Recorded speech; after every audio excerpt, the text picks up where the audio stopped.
Om Swastiastu.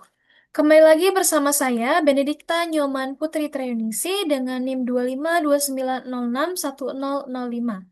Saya merupakan mahasiswa S2 Pendidikan IPA, Universitas Pendidikan Ganesha. Jadi, pada kesempatan kali ini, saya akan mempresentasikan terkait dengan filsafat pendidikan sebagai studi teoritis dan praktis.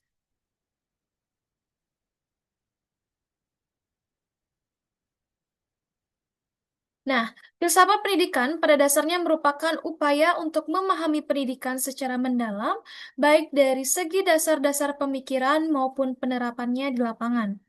Kita tahu bahwa pendidikan tidak hanya berkaitan dengan proses belajar mengajar di kelas, tetapi juga menyangkut nilai, tujuan, serta arah kehidupan manusia.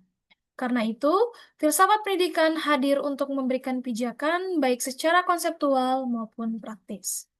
Baik, kita masuk pada yang pertama, yaitu filsafat pendidikan sebagai teoritis.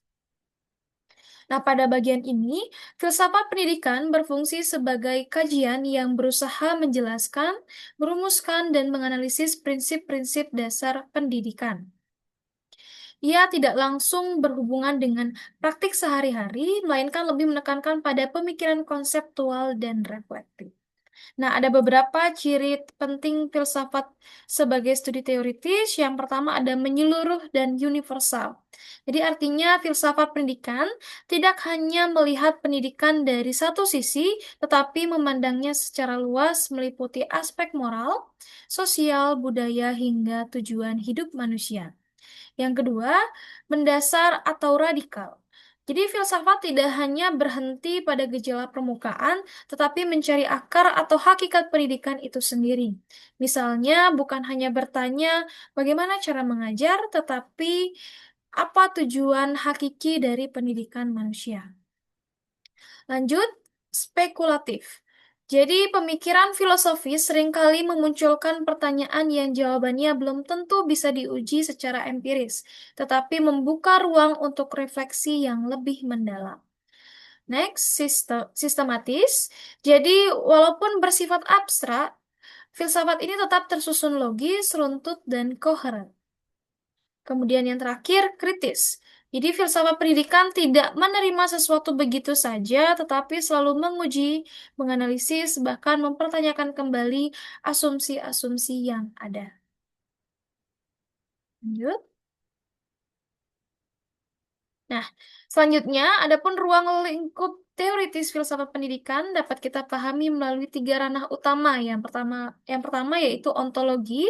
Jadi ontologi ini mengkaji hakikat manusia, pendidik, peserta didik, dan realitas pendidikan. Kemudian epistemologi, jadi epistemologi ini membahas hakikat pengetahuan, bagaimana pengetahuan diperoleh, serta hubungan guru dan siswa dalam proses belajar. Yang terakhir yaitu aksiologi, jadi ini berkaitan dengan nilai, etika, dan tujuan dari pendidikan itu sendiri. Nah, dari aspek teoritis ini, filsafat pendidikan memberi kita kerangka konseptual yang kuat. Jadi, ia berfungsi sebagai landasan filosofis, sarana refleksi kritis, sumber inspirasi lahirnya pemikiran baru, sekaligus integrasi antara pendidikan dengan disiplin ilmu lain seperti psikologi, sosiologi, ataupun ekonomi. Baik, kita lanjut pada filsafat sebagai studi teoritis. Sorry, studi praktis. Nah, jadi filsafat juga memiliki dimensi sebagai dimensi praktis, ya.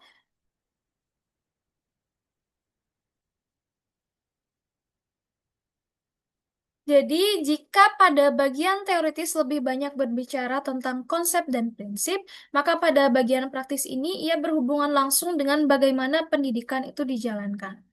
Studi praktis menekankan penerapan gagasan filosofis ke dalam kebijakan, kurikulum, strategi pembelajaran, hingga praktik mendidik sehari-hari. Ada beberapa cirinya. Yang pertama yaitu normatif dan aplikatif. Jadi, filsafat pendidikan menjadi dasar dalam merumuskan arah kurikulum dan kebijakan pendidikan. Kemudian kontekstual, jadi ia hadir untuk menjawab persoalan nyata di dalam pendidikan, bukan sekedar teori. Kemudian problem solving. Jadi pemikiran filosofis dipakai sebagai pendekatan untuk memecahkan masalah dalam pembelajaran. Kemudian transformasional, jadi pendidikan dipandang sebagai sarana perubahan sosial, moral, dan juga budaya. Dan yang terakhir, integratif, jadi pendidikan dipandang sebagai sarana perubahan sosial, moral, dan jadi integratif ini menghubungkan teori dengan kebutuhan peserta didik serta tuntutan masyarakat.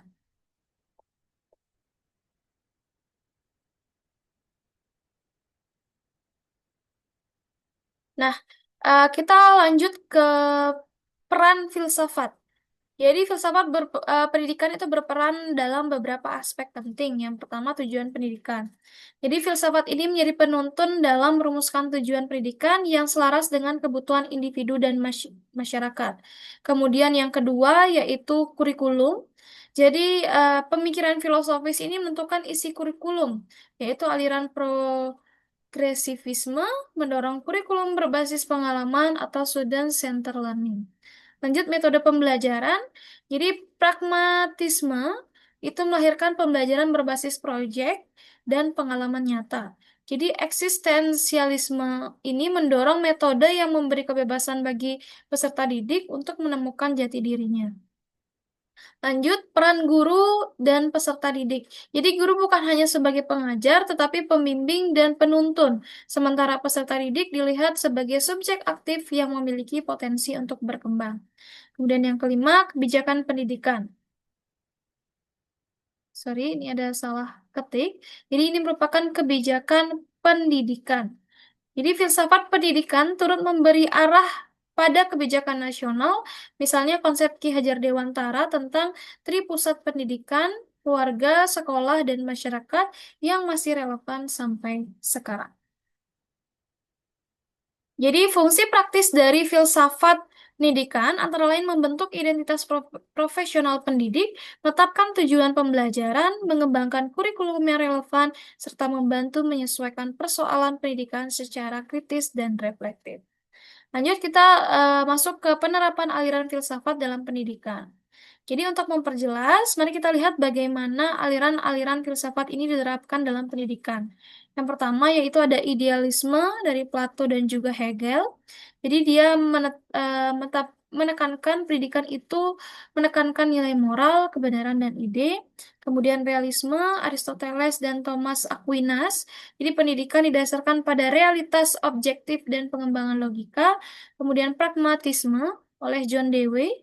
Jadi pendidikan dipandang sebagai proses pengalaman hidup, belajar dilakukan dengan praktik nyata atau learning by doing. Kemudian eksistensialisme oleh Jean-Paul Sartre dan Kierkegaard. Jadi ia menyatakan bahwa pendidikan memberikan kebebasan, tanggung jawab pribadi, serta pengakuan terhadap keunikan setiap individu. Kemudian ada perennialisme, jadi ia menekankan kurikulum berbasis karya-karya besar dan nilai moral universal. Kemudian yang keenam yaitu rekonstruksionisme. Jadi, pendidikan dipandang sebagai sarana untuk membangun kembali masyarakat yang lebih baik. Kemudian, aliran pendidikan Indonesia oleh Ki Hajar Dewantara. Jadi, dengan sistem Among dan konsep Tutwuri Handayani, beliau menekankan pendidikan yang membimbing, bukan memaksa dengan memadukan rumah, sekolah, dan juga masyarakat.